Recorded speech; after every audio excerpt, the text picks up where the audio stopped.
에스겔이 환상을 보았어요. 하나님이 보여주신 환상입니다.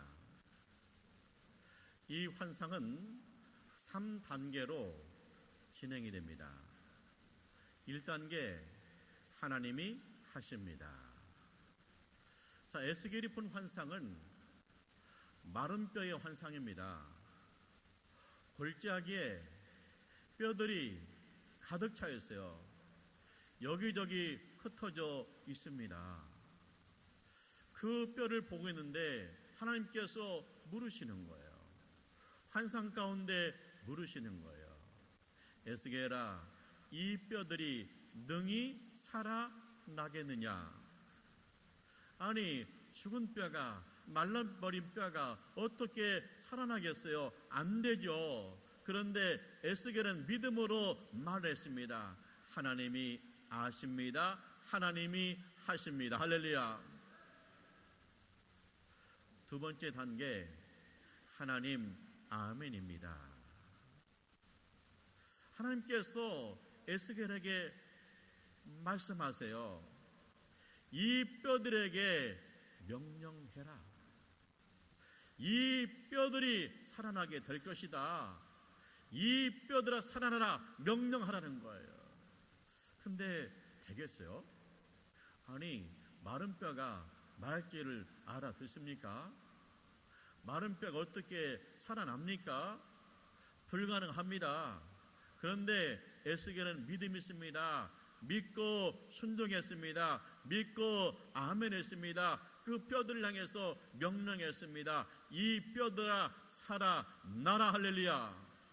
그랬더니 놀랍게도 여기저기서 소리가 나요. 뼈들이 서로 맞춰지는 거예요. 그리고 그 뼈 위에 심줄이 돋아요. 살이 생겨요. 피부가 생겨요. 사람이 됐어요. 근데 한 가지, 아직 숨을 쉬지 않습니다. 죽은 시체입니다. 하나님께서 또 명령하래요. 생기야 들어가라고 명령하래요. 그래서 에스겔이 믿고 순종했습니다. 명령했습니다. 사방의 생기들아 모여와라. 그리고 이 사람들에게 들어가라 명령했습니다. 그랬더니 사람들이 숨을 쉽니다. 사람들이 살아났습니다. 할렐루야. 세 번째는 하나님이 하셨습니다. 마른 뼈가 살아나서 큰 군대가 되었습니다. 이 광경을 보면서 에스겔이 감격합니다. 이것은 하나님이 하셨습니다. 할렐루야. 이것이 에스겔이 본 환상의 내용입니다. 현실이 아니고 환상입니다. 근데 하나님이요, 에스겔에게 이 환상을 해석해 주세요. 이 환상은요, 에스겔 당시에 이스라엘 백성의 상태예요. 자, 바벨론이 이스라엘을 쳐들어왔어요. 전쟁에서 졌습니다. 골짜기에서 많은 군사들이 죽었습니다. 그들이 죽어서 뼈가 된 거예요. 마른 뼈가 된 거예요. 그리고 살아있는 사람은 어떻게 됐습니까? 왕은 포로로 끌려가요. 쇠사슬에 묶여서 끌려가요. 그리고 쓸만한 이스라엘 백성들은 다 잡아서 바벨론으로 갔습니다. 바벨론에 끌려간 포로들은 노예예요. 그래서 호되게 일을 합니다. 그리고 희망이 없습니다. 그래서 그들은 한탄합니다. 우리는 망한 거야. 우리는 마른 뼈가 된 거야. 우리는 희망이 없어. 우리는 망한 거야. 그러고 있는 거예요. 상태가 그래요. 근데 하나님께서 해석하시잖아요. 하나님이 이 마른 뼈 같은 이 백성들, 포로로 끌려간 이 백성들을 살려주신대요. 이 바벨론의 압력 속에, 압제 속에, 독재 속에, 무덤 속에 갇혀 있는 것 같은 이 백성을 하나님께서 해방시켜 주신대요. 돌려보내 주신대요. 이 환상대로 된대요. 자, 하나님이 환상을 보여주죠. 그 다음에 해석하죠. 그 다음에는 현실이 됩니다. 할렐루야. 바벨론은요, 세계 최강의 나라였습니다. 바벨론이 무너진다는 생각 누구도 못했어요. 근데 그 옆에 페르시아가 일어납니다. 그리고 그 페르시아가 바벨론을 공격합니다. 그리고 그 바벨론이 무너졌습니다. 그리고 페르시아의 왕이 이스라엘 백성을 해방시켜 준 거예요. 너의 고향으로 돌아가라고 명령한 건 줄 믿습니다. 하나님이 하신 거예요. 이스라엘 백성을 구원하기 위해서 페르시아를 들어 쓰신 거예요. 그래서 이스라엘 백성이 자기 고향에 돌아오는데, 이스라엘에 돌아오는데 꿈꾸는 것만 같았어요. 그들의 그 감격과 기쁨과 감사가 시편 126편 1절과 3절에 나와 있습니다. 한번 우리 함께 읽죠. 여호와께서 시온의 포로를 돌려 보내실 때 우리는 꿈꾸는 것 같았도다. 그때 우리 입에는 웃음이 가득하고 우리 혀에는 찬양이 찼었도다. 그때 문나라 가운데서 말하기를 여호와께서 그들을 위하여 큰 일을 행하셨다 하였도다. 여호와께서 우리를 위하여 큰 일을 행하셨으니 우리는 기뻐도다. 할렐루야, 아멘. 그들이 돌아오는데 꿈꾸는 것만 같았다는 거예요. 그들의 입에는 웃음이 가득하고 그 입술에, 그 혀에는 찬양이 가득했어요. 그리고 이방 사람들이 말해요. 하나님이 큰 일을 행하셨구나. 이스라엘 백성을 구원하시기 위해서 큰 일을 행하셨구나. 그리고 이스라엘 백성도 이구동성으로 말했습니다. 하나님이 우리를 위해서 큰 일을 행하셨도다. 할렐루야. 우리도 이런 경험이 있잖아요. 일본이 패망하고 우리가 독립되었을 때 꿈꾸는 것만 같았도다. 일제 신음 속에서 계속해서 우리에게 희망이 없어 보였는데 그들이 일제가 두 손 들고 항복해서 우리가 해방되었을 때 꿈꾸는 것만 같았도다. 엎드려 새벽마다 기도한 한국교회 교인들은 그 입술에 찬양이 가득 찬 줄 믿습니다. 하나님이 큰 일을 행하신 줄 믿습니다.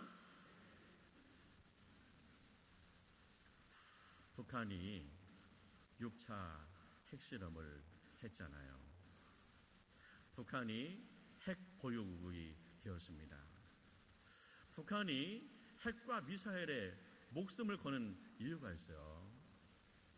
자, 일본이 왜 패망했습니까? 일본이요, 중국도요, 동남아도요 지배했어요. 전쟁에서 이겼어요. 이미 그때 당시 일본은 항공모함이 있었어요. 중국은 이제서 만드는데 그 정도로 군사 강국이었습니다. 그런데 그 일제가 왜 손을 들었습니까? 미국이 핵폭탄을 2개 일본 땅에 터뜨린 거예요. 1945년 8월 6일과 9일 2개가 떨어졌어요. 그랬더니 이건 뭐냐, 세상에 보지 못하다는 엄청난 무기인 거예요. 이거 손 안 들리면 일본 땅이 없어지게 생겼어요. 그래서 일본이 두 손 들었습니다. 항복했습니다. 그리고 우리는 독립됐습니다. 핵폭탄이 그런 위력이 있는 거예요. 이제 지금 군사력으로 비교하면 남한이 북한보다 우위에 있죠. 우리는 경제가 개발돼서, 경제가 발전해서 현대화된 무기가 있습니다. 근데 이것을 한 번에 뒤집어 엎는 방법이 있어요. 그건 뭐냐? 북이 핵과 미사일을 보유하면 되는 거예요. 그래서 그들은요, 핵과 미사일을 개발하는데 목숨을 건 거예요. 그래서 이제 우리가 군사력이 역전이 된 거죠. 서울에 핵무기가 하나 떨어지면 100만 명이 죽는다고 그러죠. 이 핵무기는요, 3차에 걸쳐서 사람이 죽어요. 일단 핵이 터지면 반짝하면 그 열이 엄청나가지고 그 핵무기 반경 안에 있는 모든 사랑과 건물은 그냥 녹아내려 버려요. 녹아버려요. 이 차는 뭐냐? 이게 핵무기가 엄청난 그 기압의 차이를 통해서 태풍보다 더 센 바람이 불어와요. 그래서 더 넓은 지역에 바람이 부는데 그 바람이 아파트를 때리면 아파트가 그냥 부서져 가지고 그냥 이게 덩어리가 돼서 날아다니는 거예요. 마치 태풍이 오면 이게 그 낙엽이 날아다니듯이 돌덩어리가 날아다니는 거. 그러면 사람도 날아가서 죽고 그거에 맞아서 죽는 거예요. 3차는 뭐냐? 핵이 폭발하면 핵의 낙진이 하늘로 올라갔다가 더 넓은 범위로 이렇게 내려옵니다. 그래서 경기도도 가고 북한도 갈 수 있어요. 근데 그 낙진을 맞으면 방사능 오염으로 사람이 서서히 죽어가는 거예요. 그래서 100만 명이 죽는다는 거예요. 그냥 북한이 서울과 부산에 한 방씩만 터뜨리면 우리는 패망이에요. 우리의 지금까지 민주화와 산업화는 그냥 부서지고 마는 거예요. 그 정도의 위력이 있는 것입니다. 북한은 그래요. 우리가 핵과 미사일을 개발하는 것은 방어용이다. 우리의 체질을 지키기 위해서다. 더 정확하게 말하면 김일성, 김정일, 김정은 왕조를 지키기 위해서 개발한다는 거예요. 근데 그것이 얼마든지 방어용이 공격용으로 전환될 수 있다는 거예요. 이미 그런 징조들이 보이잖아요. 이 김정은이 핵을 개발하더니 트럼프한테 너 나하고 한번 해볼래? 너 한번 맞아볼래? 그런 식이에요. 문재인 대통령이 김정은한테 우리 대화로 해결하자 계속 얘기해도 대화할 대꾸도 않고 그 다음날 미사일을 쏴버려요. 그러면서 그런 데잖아요. 문재인 대통령한테 야 까불지 말고 분수 떠지 말고 가만히 있어. 그런 데잖아요. 지금 그런다는 거예요. 북한에서는 이 핵과 미사일은 조국 통일을 앞당기는 만능 열쇠다. 그렇게 공공연히 말하고 있다는 것입니다. 대한민국이 초라한 신세가 되었어요. 초라한 신세가 되었습니다. 우리 그런 거 있잖아요. 형이 막 동생을 막 때리려고 그래요. 그러면 동생이 얼른 아버지한테 가서 아빠 형이 나 때리려고 그래요. 혼내주세요. 그러면 아버지가 그러잖아요. 형한테 야 너 왜 동생 자꾸 건드리니? 가만히 있는데 왜 건드려? 너 한번 맞아볼래? 그런단 말이에요. 그런 것처럼요. 북한 김정은이 우리 형님이 됐어요. 그거 가지고 위협하는 거예요. 너 한번 불받아 될래? 그러면 우리는 어떻게 해야 돼요? 트럼프가 아버지야. 거기 쪼르륵 따라가서 정은이가 우리 때리려고 그래요. 우리 때리려고 혼내주세요. 그러면 그러면 트럼프가 너 한번 혼나볼래? 너 왜 자꾸 건드려? 너 죽을래? 이런 신세가 된 거예요, 지금. 그걸로 끝나는 게 아니에요. 자, 트럼프 대통령한테 부탁하려면 그냥 부탁하나요? 미국산 무기를 수십 소씩 사줘야 돼요. 또 김정은이 심기를 살펴야 되잖아요. 그 친구가 심기가 불편하면 우리 힘들잖아요. 그러니까 어떻게 해요? 쌀 갖다 줘야죠. 김정은이 호주머니에다가 달러 집어넣어야 되죠. 우리가 참으로 초라한 신세가 된 거예요.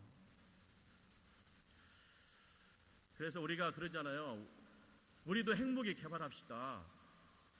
미국산 핵무기를 갖다 놓던가 아니면 핵무기를 개발해서 1대1로 맞서가지고 저놈이 꼼짝 못하게 해야 됩니다. 그래요.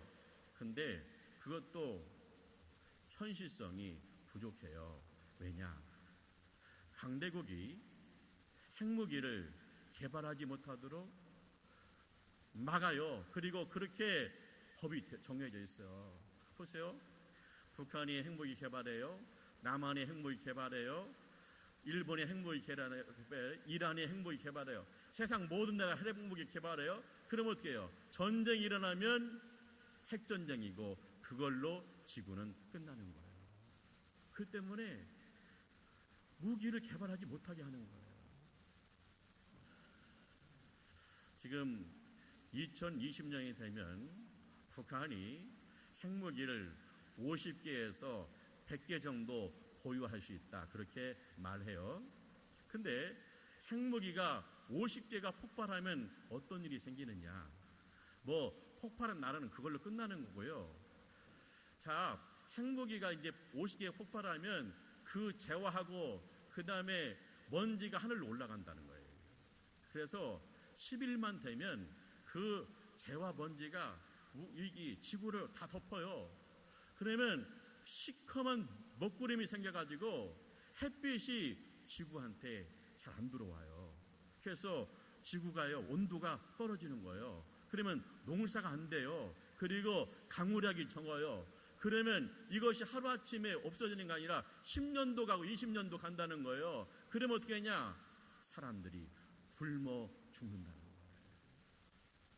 지금요 김정은이 손에 지구를 멸망시킬 수 있는 힘이 주어진 거예요.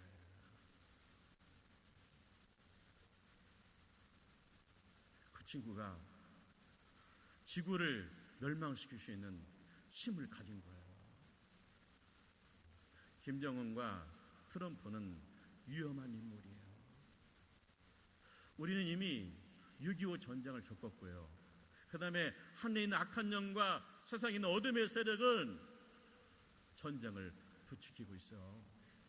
그래서 우리는 지금 현실로 못 느끼지만 점점 가면 갈수록 그 김정인의 행패와 그 다음에 미국이 등 돌리면 끝이죠. 배신하면 끝나잖아요. 그래서 우리는 피가 마르고 뼈가 마르게 될 거예요. 그것이 우리의 현실이에요. 정부는 말하지 않죠. 불안해할까봐. 사람들은 신경 안 쓰죠. 그렇지만 그것이 점점 현실이 되어서 우리의 피가 마르고 뼈가 마르게 될 거라는 거예요. 우리가 시시할 게 아니에요. 한국교회는 깨어나야 돼요. 그리고 하나님 앞에 기도해야 돼요. 할렐루야. 소돔과 고모라 성이 망할 때 하늘에서 불이 떨어졌어요. 유황불이 떨어져가지고 소돔과 고모라 성이 망했어요. 근데 왜 망했습니까? 타락해가지고. 소돔과 고모라 성의 그 죄악이 하늘로 올라가서 망한 거예요. 우리 한국교회는 회개해야 돼요. 그래서 우리 이 한국 사회가 새로워져야 돼요. 지금은 깨어서 기도할 때예요. 그잖아요. 우리가 기도하면 하나님 나 무릎 안 아프게 해주세요. 우리 딸 대학 가게 해주세요. 이번 아파트 비단 지고 사게 해주세요. 그런 기도해요. 그런데 만에 하나 전쟁이 일어난다면 그것이 무슨 의미가 있겠어요? 지금 우리에게 더 급박한 기도는 뭡니까? 주님, 이 어둠의 세력, 한 악한 영, 그리고 북한의 이 핵과 미사일을 묶어 주시옵소서. 할렐루야.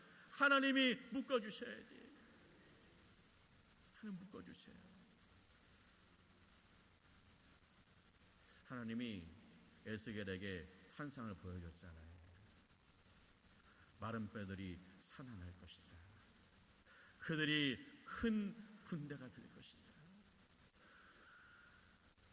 점점 하나님으로부터 멀어지고 타락해가고 여동생의 친구를 때려가지고 온몸이 피투성이 되고, 이런 세상이 해결을 해야 돼요. 한국교회가 먼저 회개하고 기도해야 돼요. 그래서 하나님께서 이 민족을 살려주셔야 되고, 하나님께서 이 민족에게 생기를 넣어주셔야 될 줄 믿습니다.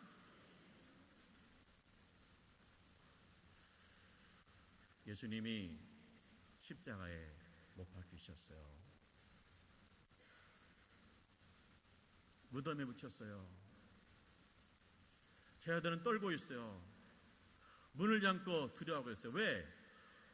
주동자를 처형했으니 잔당을 잡자. 그래가지고 유대인이 들이닥칠까봐 떨고 있습니다. 그때 왔어요. 그런데 보니까 유대인이 아니라 예수님이에요. 아니, 예수님 죽었는데, 무덤에 묻혔는데, 꿈인가 생신가? 그런데 예수님이 손과 옆구리를 보여주세요. 손에는 못자국이 있고 옆구리에는요 창자국이 있어요. 예수님께 말씀하신 대로 죽은 자 가운데 3일 만에 부활하셔서 오셨습니다. 할렐루야. 제 너무 기뻐요. 예수님이 3마디 말을 했어요. 첫째, 너희에게 평안이 있을지어다. 둘째, 내가 너희를 보내노라. 셋째, 성령을 받으라. 할렐루야. 하나님께서 우리에게 평안 주셔야 돼요. 우리가 할 수 있는 일이 그렇게 많지 않아요. 하나님의 말씀, 예수님 말씀에 내가 너희를 보내노라. 우리가 보냄받아 세상에 나가서 전해야 됩니다. 주 예수를 믿으라. 그리하면 너와 내 집이 구원을 얻으리라. 할렐루야. 우리 예수 잘 믿어야 됩니다. 할렐루야. 그리하면 이 민족이 구원 받습니다. 할렐루야. 성령을 받으라. 교회가요 점점 말라가고 있어요. 기도도 말라가고 헌신도 말라가고 생기를 잃어가고 있어요. 마른 뼈같이 되고 있어요. 성령 받아야 돼요. 한국에 성령 받아가지고 살아나야 돼요. 그래야 이 민족을 살릴 수가 있어요. 지금은 굉장히 위험한 때예요.